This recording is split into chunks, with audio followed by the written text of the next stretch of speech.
All right, so like many of you, I have watched the Orbit Jam multiple times now. Multiple times, okay? And in doing so, I have developed a little bit of a fan theory about the film, okay? Maybe I'm crazy, maybe I'm not.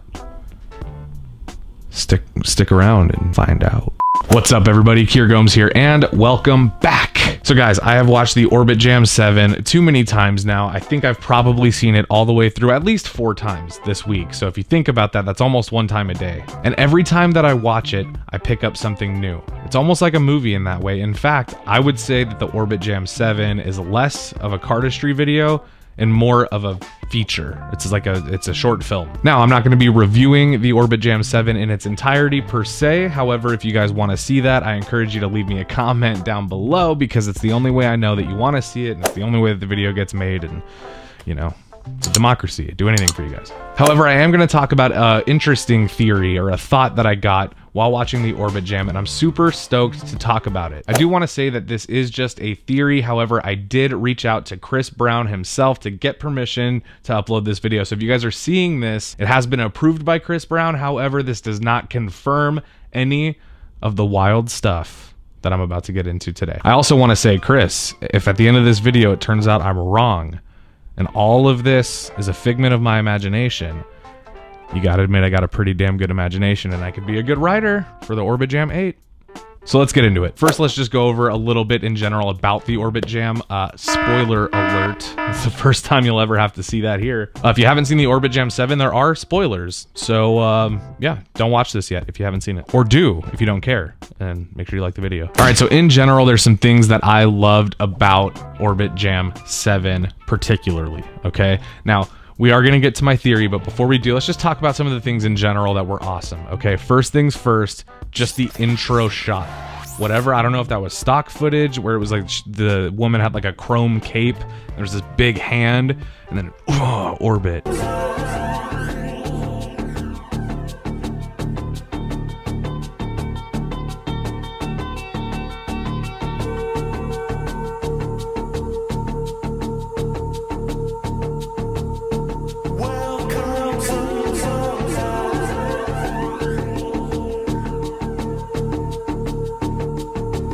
I don't know where that came from. I don't know if that was something that the production studio provided or if it was stock footage, but whatever it was, A+.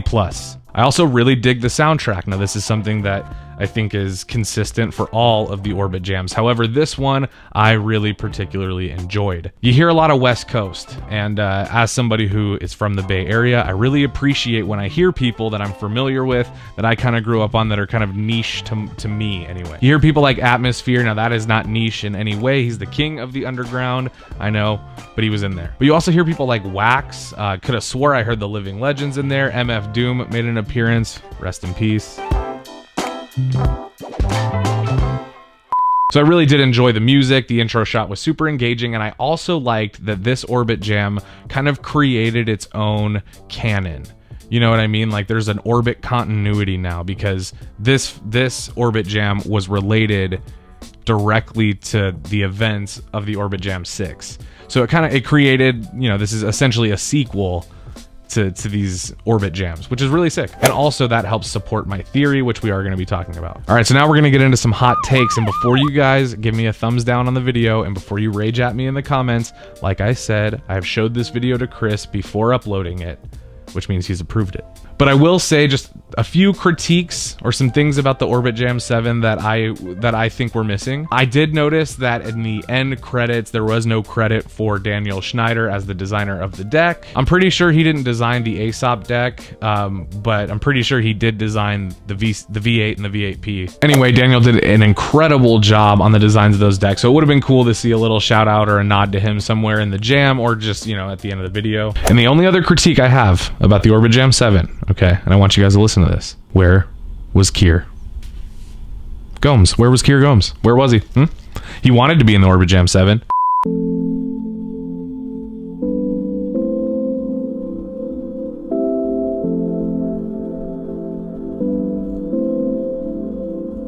Just kidding, of course. I have no business being in the Orbit Jam 7. I'm not delusional. I'm not LOCO. However, Chris, hit me up. You know, I could do other stuff. You know, I could do other stuff. I could be the guy who's holding the boom mic. I could be the guy that's making the grilled cheese. It's not your sex tape, is it? All right, now we are going to get into the theory. So this is where we're going to talk about some spoilers. So if you guys don't want those, if you haven't seen the jam yet, this is going to be where you're going to want to click off of this. Okay, after you leave a thumbs up though. Now, the obvious spoiler is that Doug was Chris the entire time. We know that from the end of the video. We see Doug has his sleeves up after he decides to stay in 85. He's got the Orbit tattoo. He's wearing an MTV sweatshirt the whole time, which at that point kind of becomes obvious it was Chris. And a lot of us picked up on some of the clues along the way, right? And if you go back and watch it, there are several of them. There's one, and it's very subtle. There's one where Doug says, you know, with time jumping or with reality jumping, you might end up on a forest planet for 2 years. Add lightning to the mix and you might find yourself lost on a forest planet for about 2 years. All right then. And he says it as if he's saying it from experience, which means it happened to him, which means he knows it's going to happen to Chris because they're the same person. And the forest planet being a nod to the forest playing card. So look, there is a cinematic universe being made here. Okay. And I'm not crazy because Chris made a film. What do filmmakers do? Filmmakers make more films. Maybe this is the start of an Orbit cinematic universe. Now, of course, that's a sick theory, but I'm sure that's a lot of our theory. Let me get into why I think there's more to it. Now, there's a scene in specific where Doug and Chris are chilling at the sound stage or the studio that they're at, and the security guard, Nate, busts in, right? That's when he's like, "Freeze, punks!" Okay. Freeze, punks! So Nate busts in, and when he meets Chris, young Chris, Orbit, he says, "Oh, Orbit World, right?" Hey, this is the guy I was telling you about. This is Chris. Orbit World, right? Well, Orbit, but... Orbit World? Right? Is it? Is it right, Chris? Now, of course, Chris's reaction to this was, well, Orbit, but yeah. Now, Chris, think about this, guys. Chris is from his own timeline, which is current times. At the time, I think would have been 2019. This means at the time Orbit was Orbit. There was no Orbit World.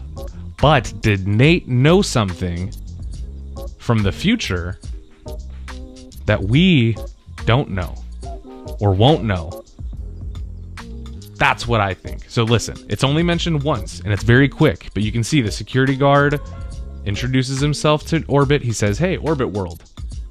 Orbit World, okay? Hear me out.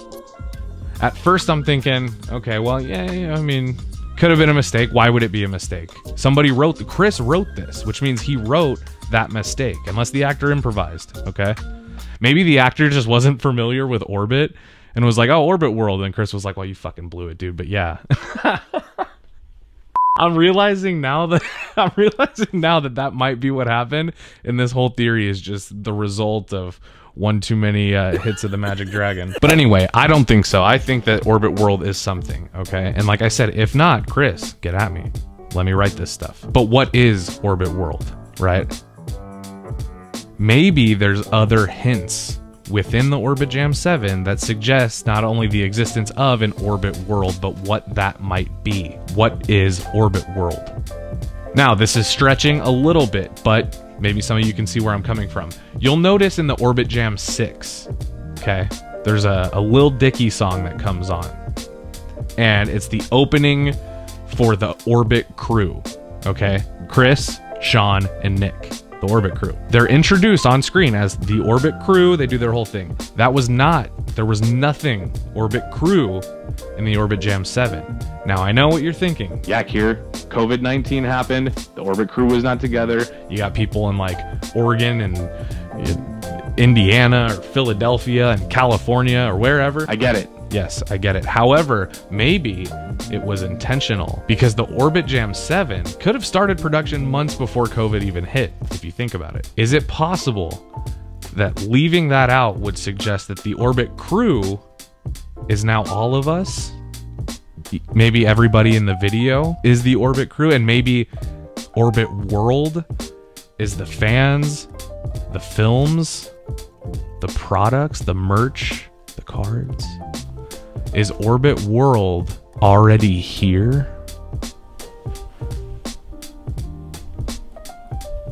Or is Orbit World something that we don't know anything about? Is it something that is coming? Is it a hint to something that Chris has planned that we don't know anything about? I don't know. Now, I will say this, there was a lot of seeds planted for future stuff, and as a now filmmaker, a real filmmaker, Chris, could be setting up additional films as the medium, of the Orbit Jam. The idea of reality jumping, time traveling, I mean, there's so many endless opportunities that could kind of keep these things perpetuating forever. But I really think that Orbit World is more, I think just those two words, Orbit World.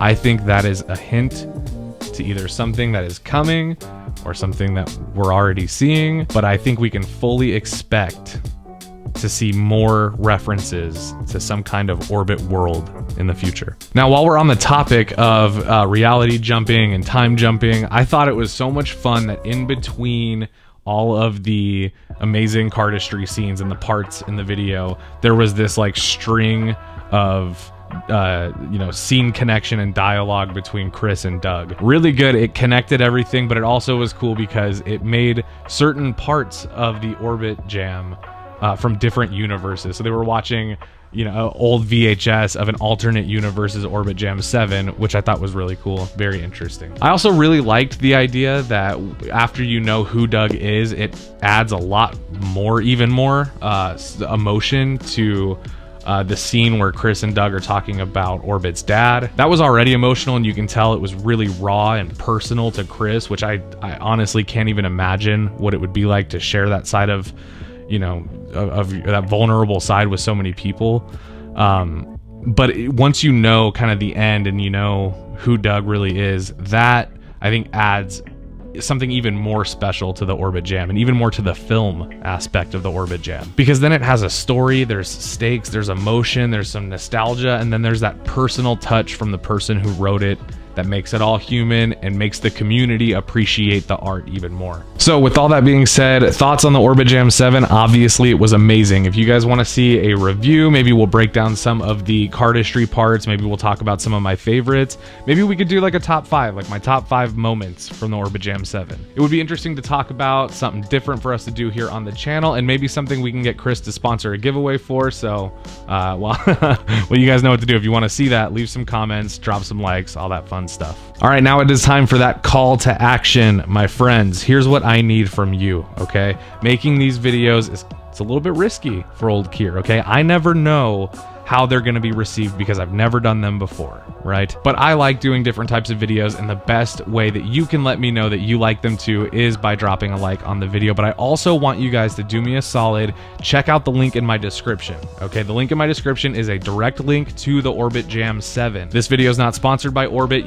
I don't get anything for the views that video gets, okay? But what I want from you guys is to go watch it knowing what you know now, knowing my theory, and see if you can find any additional Easter eggs or pickups, anything that I missed that can help support my theory or completely fucking debunk it, because maybe I need to be knocked off of this conspiracy horse I'm on. Either way, go check out the video knowing what you know now. Let me know. Let's have fun. Let's theorize in the comments. Let's have a good old time about it, okay? I want to make this a thing, and I want to make more videos like this, so you guys know what to do. Shout out to Orbit. Congratulations on the 3 new decks. I will probably not be reviewing them, but you better believe I'll be making my own little short film using them. It's not your sex tape, is it?